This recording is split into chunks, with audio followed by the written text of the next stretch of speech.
จะพ่อใส่ไฟเสื่อมแต่ว่าตัวนี้แล้วยังไม่ได้คุยกับยังไม่ได้ถามทั้งสามคนเลยหน่อยว่าสิได้ดีบ่มันก็จะได้เพิ่มย่านคนคิดเพิ่มอีกแน่เนาะเรายังไม่ได้ถามทั้งสามไฟเพิ่นเราก็ยังบ่ฮู้รายละเอียดกินอย่าเพราะว่าพวกงานยุบประสงค์ไม่ได้เป็นยังไงแบบนั้นนะแต่ว่าบ่ฮู้ว่าสิได้หรือบ่ยังบอกไว้เมื่อวานนี่คือหาทางตัวนี้บ่เห็นเอาไปใส่ฮะแถวเอาขึ้นเรือนเอาขึ้นเฮือนเอาขึ้นไปยังย่านคนนักเพราะว่าเอาก็สิได้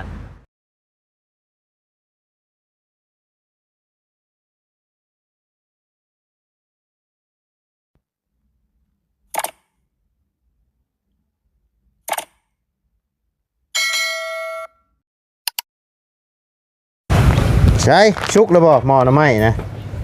บูได้ใจเย็นอันนี้บอกไปหาไอ้เบิดมือเบิดเบนนะจืดแล้วบ่จืดแล้วทำไมได้มันบ่โดนเนาะมีแต่มือโน้มีอันขาวๆเนาะมีแต่อันงามคือคนไปหาโยก็ทำไมมือนี้มีแต่ขาวๆให้มือหยอกเด้อสบายดีเดินขี่ไม่แต่ว่าเนี่ยก่อนอื่นก็กลับทักทายสบายดีเด้อเนาะพ่อแม่พี่น้อง FC เบิร์ดจะคู่ระบ้ากินนะฮะกินก่อนบ่พอดอกนี่มันพอบ่พอเขาหากินข้าวแล้วจะกินอิ่มเลยบ่โดยเขาหาให้ระบ้าเลยหาให้ระบ้ากินบ่น้ำใจเลยเห็นบอกคอยต้มให้แล้วคือลายใจได้จะดีเด้อนี่บอกว่าหายเขาเมื่อกี้นี่บอกว่าหาให้เราลุงหาให้ชุ่มระบาวบัดจุคนนั่นแม่บัดจุคนดูบ่เนาะบัดจุคนนี่ว่าหาให้ระบาวบ่หาให้ระบาวทีมงานนะบ่ต้องเว้าแน่นี่แม่ว่าหาให้ระบาวว่าทีมงานระบาวบ่ได้ยินติบ่ได้ยินจะได้ยินบ่ลุงคือว่าหาให้ระบาวบ่ได้ว่าทีมงานเนาะลุงบ่ได้ยินบอกเขาทีมงานจะว่ากับลุงหนวดจะว่าได้ซะเอาไปหาให้ทีมงานบ่หรือว่าให้โดยให้ลุงแต่ว่ามึงก็พิมพ์นะอันนั้นแม่จะยิงได้ลายบักข้าวพุดเหยียบน้ำถึงเปื่อยนะหน่อยค่อยตัดแล้วค่อยยังเหลือข้างนึงเปื่อยจุ่มน้ำมันมืดเว้ยพี่น้องเสียมือทิศนึงนะหน่อยไปก็ไปหาหน่อไม้เนี่ยแม่ลองเลี้ยงจริงแม่จริง5 คนไป5 คนโดดไปได้หลายกว่าโมแม่จริงมีหน่อไม้ข้าวเราหมานได้หรอโดดใช้เอิญเอาให้เราให้เอาไหมฮะเบี้ยวป่ะมันเบี้ยวเนาะเอาขึ้นอีกตาเล่ขอบใจด้วยที่บอกเด้อ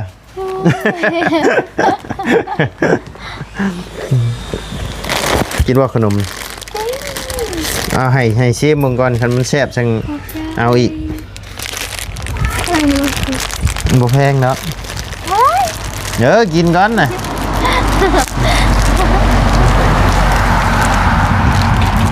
แซ่บหรือบ่แซ่บลุงกินขนมตัดเล็บก่อนตัดเล็บลุงเปื่อยบ่ได้ไอ้ยังเละเป็นเล็บครบบ่มันอะไรแซ่บบ่มันเป็นของเวียดเด้นี่ของไทยเด้นี่เชียงให้บ่ได้มากินในขนมนี่พี่น้องแซ่บหรือบ่แซ่บเบ้าจากใจเลยแซ่บเอามาให้กินแล้วมันเอามาหัดเล่นกินน้ำกันนะใช่คือเห็นทั้งลุงหนวดว่ามาแจ้งข่าวดีบ่ลุงหนวดก็ที่ผมได้ไปดองแล้วเป๊ะโดยแมนแจ้งข่าวดีเรื่องไงไพ่โอ้ใช่ไพ่ผ้าใช่เนาะ ดีใจน้ำพี่น้องเลยพอเรียบร้อย มันแจ้งแบบอันนั้นอะไร แบบอะไร แจ้งงบซื้อไฟซื้อง บซื้อไพ่เนี่ยได้ อ้าวกระซื้อไฟจากนั่นนี่เด้ ยับมาพี่ สวัสดีเด้อ โดยไป งบที่แบบว่าซื้อไฟคืออัน ลุง จังทั้งจานเพิ่นซื้อแล้วซื้อไฟจากหม้อแปลงมัน แล้วบ่า 10 ล้าน โดยแกเลยนี่ซื้อ10 ล้าน แม่นบัดนี้ขาดอีก15 ล้านตอนนี้ ขาดอีก15 ล้าน แม่น แต่เฮาซื้อตัว10 ล้านนะเฮาสิมาต่ออยู่ใช้บัด ต่อจากเพื่อนน้องต่อจากกันมิเตอร์ของน้องดอกแค่ อ๋อต่อจากมิเตอร์ของน้องหรอกแท้ นะ แต่ว่าบ่ได้ต่อจากเพื่อนเล่าบ่ บอต่อจากเสาเนี่ย ต่อจากเสาตัวนี้ นะ บัดเวลาจ่ายเงินได้ใช่บัด จ่ายเงินมันกันสิขึ้นอยู่กับเพิ่นคุยกันเองกันแล้ว มั บาน งที สลับกันจ่ายบ่ ว่าสิสลับกันหรือว่าสิออกเหมือนกันกับว่าสิออกแล้วออกลายกับเพิ่นตามสมควรที่ก็ว่าไปมีอันเครื่องไฟฟ้าอันนะ อืม นั่นแหละ เอาว่าวได้ชื่อไพ่เนาะ เดี๋ยวว่าไอ้แลนมาเลย ยังงบบ่พอเนาะแบบเอามาชั่วคราวก่อนคันนี้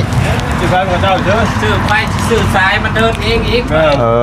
อ ต้องซื้อสายมันเดินเอง โอ้ที่เจ้าเอามานี่สายชื่อเองบ่นี่จัน ซื้อเองซื้อสายเองก็คือแบบค่าสร้างก็เจ้าก็ต่างหากค่าแบบก็เจ้ามาติดตั้ง ค่าช่างตั้งหาก แม่น ค่าสายไฟตั้งหาก แม่น แม่น ค่าสายไฟคือสายไฟก็เจ้าซื้อก็เจ้าก็ไปซื้อมาให้เฮาแหล้ว อ๋อ ว่าง่ายคือเอารวมนี่นะเนาะ รวมอยู่ในหั่นทั้งเบิดน่ะ ทางหงทางเฮงหันไปเลย 25 ล้านบ่ แม่ทั้งหมด ตอนนี้มีอยู่10 ล้าน 10 ล้านนี่คือเป็นเงินซื้อไฟซื้อ เออ ถ้า และ เราบ่ซื้อ10 ล้านนี่เพิ่นบ่ให้ต่อเด้ อืม ต่อจาน แม่น แสดงว่ายังขาดอีก15 ล้านและได้ดึงมาที่พุ่นเลย แม่น ไฟส่วนบุคคลเด้อ เออ อันนี้10 ล้านกันน้องเพิ่นก็เป็นแต่ว่าถึงไฟก็เป็นของตัวเองเลยคือทั่วไปนี่นะ โดยเนาะ ตอนนี้ก็ถือว่ายังยืมจมูกอยู่หมู่หายใจอยู่ เออ แม่นอยู่ว่าซื้อไฟกับน้องมันต้องผ่านของน้องดอกแคเด้เพราะฉะนั้นเพิ่นว่าต่อ พอใส่ก็ แม่น แบบเฮาบ่ชื่อแล้วเฮาขอต่ออยู่นี่เลยก็บ่ได้บ่ อ่ะมันก็ย้อนว่าเพิ่นบ่ได้แล้วเพิ่นว่าตอนนั้นสิต่อยืมต่อเพิ่นก็บ่ให้ เพิ่นบ่ให้บ่ แม่นถามอาจารย์ว่าถึงมาก่อนอาจารย์เนาะ เออ เพิ่นบ่ให้ เดี๋ยว เจ้าจะขายไฟเจ้า เพราะว่ามันเป็นไอ้มันโมเมนต์ของรัฐบาลเนาะ มันเพิ่นก็ป้องกันไว้แบบสมมุติว่าเจ้ามาต่อเข้าบ้านมิเตอร์อันเดียวเนาะมาต่อโยงกันหลายเฮือนเนี่ยที่นี่สมมุติว่าเกิดเป็นหันเป็นหนีมาได้บัดมันก็บ่แพงมันเสียจังซี่บัดเก็บเงินบัดได้หน่อยไปซื้อบ่แพงใหม่วะ เอาง่ายๆก็เราอยากได้ไอ้ทุนที่เราชื่อมาเนี่ยเนาะ แม่เลยก็ มองเวลาเขาก็ลงดอก กา เจ้าคือบุตรถอน ข่าวมาเบิ่จังซี่นะมันสิบ่ได้ใช้ ที่ลายบ่ได้ หน่อยแล้วมือได้เพิ่นสิมาอันนั้นให้มาต่อมาได้อันให้ มันเด็ดก็ เน็ตก่อนเนาะ มันจะ มากิน มันสิบ่ขึ้นเลยเนาะขายผ้า โด เนาะ ยโน้ตเวลาเพิ่นต่อเพิ่นหยังกันก็เสี่ยงแล้วปืนไฟเด้ ตอนแรกทั้งหมดคิดว่าสิต่อจากกระดานยืดหน่อยโอเคมั้ย อ๋อ มาแบบว่าคือใส่ทั่วไปเนี่ย โดยแต่ว่าบ่แม่นบ่ มาที่เนี่ยทั้งอ้ายเพิ่นน่ะอยากเห็นแบบว่าเดินทรายจากเสาที่ลงมาแบบติดเรียบร้อยเลยนะ โอ้แบบกระดานอยู่นี่เบิดเด้อ แม่นติดเรียบร้อยเลยแบบคือเขาไฟทั่วไปเนี่ย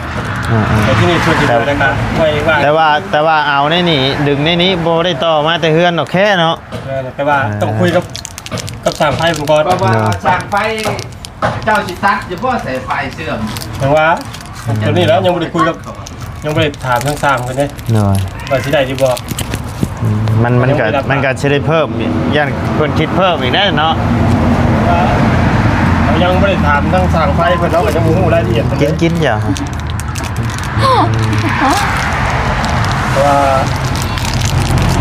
เพราะงานจุดประสงค์ไม่ได้เป็นอย่างนี้แบบนั้นนะ แต่ว่าบ่ฮู้ว่าสิได้หรือบ่ ยังบ่ยังบ่ฮู้ยังบ่ต้องตอบถึง ยังบ่ทันได้ถาม ยังไม่ได้ถ เพราะว่า สร้างไฟเพิ่น ฝนมันตกเนาะ แม่น ถามเลยก็บ่ได้พี่น้อง แต่ว่ามันดึงนัดอยู่จากซ้ายโดดนะเพราะว่าเขาต่อเขาเงินน้องโอเคมันสิยุ่งยาก เนาะ เลยจากมันเลี้ยวเรื่อยๆในเฮือนนี่จะมีแต่ว่าถ้ามีงบการดึงซ้ายมาแต่ก็แม่นมาต่อจากนี่พี่จบจริงๆนะ เนาะ เราที่กินตามเบิ่งกันได้พี่น้องแล้วว่าพวกกะ ว่าสร้างเพิ่นสิเฮ็ดให้บ่เนาะ แม่น คันสร้างเพิ่นบ่เฮ็ดให้ก็คือจบ แม่น บ่ได้ใช้คือเก่า ได้ใส่อยู่แต่ว่าต่อจากเฮือนโอเคมานี้ ต่อจากเพื่อนเราแค่เนาะ ได้ใส่อยู่คือเขา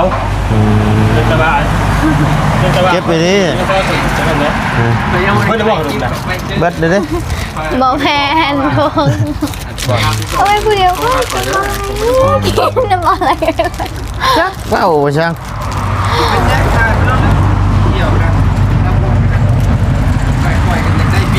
เอามีแต่ตามนั่นแหละเนาะ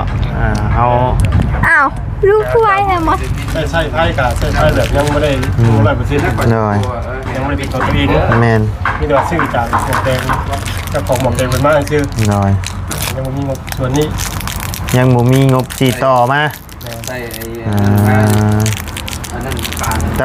ว่าคือไพ่เพิ่นน่ะเพิ่นให้อยู่แล้วเนาะไอ้อยู่ในหั่นน่ะมันเฮาชื่อเด้แต่ว่าเฮาหางบที่เดินมาแบบนี้ หางบจ้างสร้าง หางบจ้างค่าสร้างเพิ่นเดินสายไฟให้เนาะ ตู้มิเตอร์เพิ่นนะ ค่ามิเตอร์แล้ว ตัวนั้นนะ แต่ว่าอันมิเตอร์เพื่อนไอ้ดอกแคกับเพื่อนนี่เพื่อนไอ้แต่งจริงนี่คือมาไวแท้เนาะอันช่วงอันเพื่อนน้องน้ำมีอย่างตะกี้คือว่าโดนแท้ มันเป็นช่วง เป็นช่วง หรือว่า ของเพิ่น หรือว่าคนน่ะเด็กคนน่ะเจ้าบ่ เห็นว่าเฮือนน้องพร อ่า บันเทิมนะประตูนเฮ็ดเข้าไป3-4เดือนเนาะประตูน แม่น บอกว่า โดนเลย เป็นจังว่า เพื่อนน้องไส้น้องหยังก็โดนเลย แม่เพื่อนน้องปูนอกปูนา แม่นเพื่อนน้องปูนา เป็นปีเดี๋ยววะจังว่ามัน แม่ หาสิได้นี่แม่นบ่ ผมเจอไพ่อยู่ในศูนย์เพิ่น แม่ไม่ว่าเพื่อนตึงไม่ว่ามันข้างนะแต่เพิ่นเบิก มัน ออก มี มาแหละ ในสร้างอยู่แล้วว่าไง เพิ่นเบิกมาใส่แหละมันบ่ทันเบิดจังซี่ ก็ได้ไว้เนาะ มีเฮือนอันนี้เฮือนน้องป๊อปไว้ แม่นเพื่อนน้องป๊อปมาติดตั้งได้เลยนะ มือเดียว ใช่ได้เลย ช่วงคอยเรียนจริงๆก็ประมาณอาทิตย์นึงกับมา เพื่อนดอกแค่นี่ก็ประมาณ2อาทิตย์บ่เดือนอาทิตย์หนึง วันสอง ประมาณ2อาทิตย์อันนั้นน่ะคือมาแล้วแต่ว่าเพิ่นคาเวียกว่ะ เฮือน อันนี้ เฮื ก็ อน สิคือกันนั่นแหละมันยังอยู่ในสร้างกันแน่ว่ามีเงินน่ะมันก็น่าสิได้เลยแหละ เนาะ ทางเบิร์ เฮือนแต่จริงๆยังพอดีมือน้ำหมดลงขึ้นมาใส่ปูนนี่แหละเห็นมันมากกับพอดีเป็นใส่ เนาะ ไว้อยู่นี่ก็แต่ว่าเฮือนจะดียังเฮิงโยพี่น้องเลย เนาะ เนาะยังเฮิง กดใจรอไม่จักหยังหรอกอันนี้นะจักหยังอยู่บ่เพิ่นมาแจ้งอีหยังเพิ่นสิเฮ็ดหยังให้ฮะ บ่เพิ่นสิเฮ็ดหยังให้เจ้าอันที่เพิ่นเว้ากันเดี๋ยวนี้เจะฮู้อยู่บ่บ่ฮู้ อยู่ ฮะ โอ้ย ฮู้อยู่เพิ่นสิเฮ็ดหยังให้ โอ้นะพอกันแล้วว่าโอ้ตาแล้วว่า บ่ฮู้ภาษาลาวบ่ฮู้อยู่ ใช่อยู่ ก็ว่าไข่งานนำกันก็มือบ่ฮู้ภาษากันบัด โอ้อยู่ ไงนำสิจะดีเอ้ย จากกันอยู่บน เออ เดือน แม่นรู้จักกันหา6เดือนยังบ่ฮู้ภาษาลาวอยู่ โอ้อยู่ เพิ่นสิเฮ็ดหยังให้ฮะ ไป มันขาดน้องป๊อปผมจะเฮ็ดให้งูเฮ็ดดิ อ่า เฮ็ดให้งูออกน้ำปลายกออะไรวะ เจะฮู้อยู่บ่เฮ็ดละโงะ โอ้นะ เฮ็ดให้งูผมฮู้แล้วเฮ็ดกระจูดเพิ่นฮู้อยู่ เฮ็ดกระจุดเฮาบ่ฮู้ โอ้เฮ็ดอะไรยังนะเฮ็ดละงก แม่น โอ้ยจิ มันเป็นแบบไรเฮ็ดละโงะ บ่หอมเคยเห็นแต่นี่ยิ่งกว่า โอ้ เฮา อยู่ติ แอนในห้องแต่เฮ็ดเฮาก็เคยเห็นอยู่เฮ็ดก็บ่ได้ น้อย เห็น อ่า เฮ็ดจูดเคยอยู่แหละ เฮ็ดกระจุดมันออกไอ้ใช่เฮ็ดกระจุด ในดิน ออกในดิน โอ้ย มันคือเฮ็ดหยังเฮ็ดกระจุดดู เฮ็ดพวก เฮ็ดปวกเฮ็ดโอ้ เอาให้ปลวกมันก็ตั้งกันที่บ่ เฮ็ดพวก เฮ็ดปวกว่าเฮ็ดกระจุด ฟังฮู้แล้ว เอาลุง โจดบ่แม่นบ่โจดบ่แม่นบ่ จูด จูดบ่โจดหรือจูด จูด เจี๊ยเกี้ย เรียจูด เกี้ย เรียจูด เ เกลียจูด เที่ยจูดบ่ เดี๋ยวเจ้าหุ่น เกลียจูดแม่นแล้ว เที่ยกล้ำ ที่จูดมันดอกจักน้ำกินตัวบ่ได้บ่น้ำกิน ยังเอาไปอยู่ของแม่ไงเอา โอ้กินน้ำสะอาดบ่เด้นี่ ถ้าตัวนี้น้ำฝนเนี่ยแล้วมาฝนกันไป ได้อยู่นี่นะหายไว้ ขวดที่เจ้ากินได้แล้วครับ เอามาหายไว้เพราะยามฝนมันตก ตั้งไว้ ไม่ไม่เอา เมื่อวานนี่คือหาทางตัวนี้บ่เห็นเอาไปใส่ เพื่อน ฮะ แถวเอาขึ้นเอิน เอาขึ้นเฮือนเอาขึ้นไปยังย่านคนนักว้าเอากระชิดัน เมื่อวานนี่หาทางน้ำบ่เห็น ที่สู่ได้มาไป ชื่อโสเด้อมาหลอกไว้ ติดสัญญาณไอ้กันขโมยก็ได้ เชื่อกันขโมยเอา โอ้โหเก็บดีๆแม่ถุงขนมเจ้าปิวไปเบ่ได้นี่เอายัดเข้านี่เอาออกนี่ตัวมันนี่ขนมเชียงให้นี่ยัดเข้านี่เราไปจูด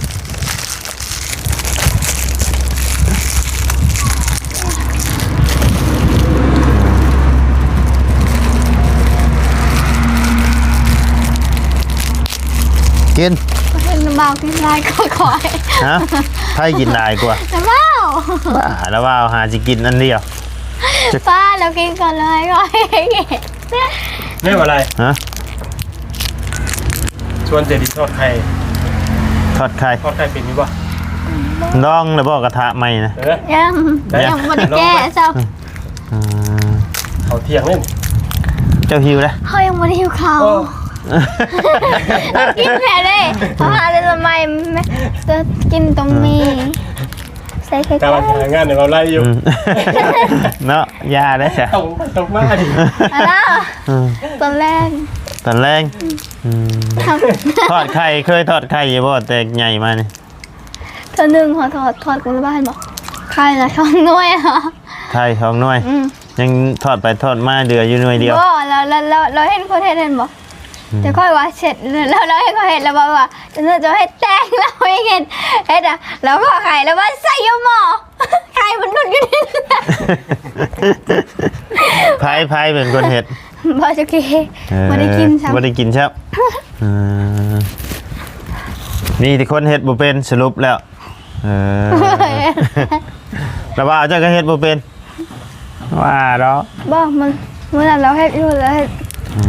มันเกินมาแต่อันนั้นมันผ่าน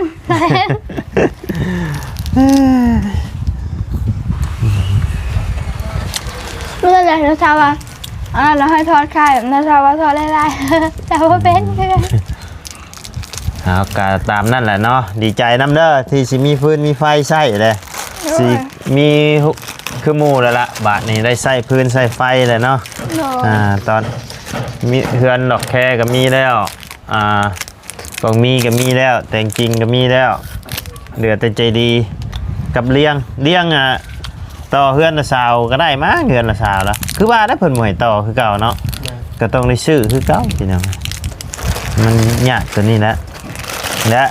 กับห้องน้ำห้องในนี่แหละตอนนี้เนาะยังแล่นเข้าป่าอยู่เนาะ บอกดีแบบแล่นยุ่งครบ เด่นเป็นอีกก็ติคือว่าได้ขามทางเนาะรถราง วันนั้นขาบห้างแต่โน้ตตัวใหญ่บนทางมันเกี่ยวหรอก กี่ขั้นดิ บอกดีกว่าอยู่ มาแข่งยุงครบ ยุ่งครบโอ้ย เนี่ยอยันนี่ก็มีดิไปซะพี่น้องเอ้ยสำหรับคลิปนี้กับทางบ่ไล่กับสิได้ขอจบคลิปปิดคลิปก่อนพี่น้องเอ้ยดีใจน้ำเด้อโดย ตามนั่นแล้วบอกเลยผมยังบอกพ่อคือ โดย ยังอีก15 ล้านเด้อ ยังอีก15 ล้านเนาะไล่ได้10 ล้านพี่น้องเอ้ยโดย ยังมาได้นอกจากจบจอย โดย สมทบความว่าการยินดีท่านบุญไหนเนาะได้พี่น้องเลย โดยไปซะพี่น้องเอ้ยสำหรับคลิปนี้ลำลาแล้วพี่น้องพบเจอกันคลิปหน้าเด้อเนาะสบายดีเด้อเนาะไปพี่น้องเอ้ย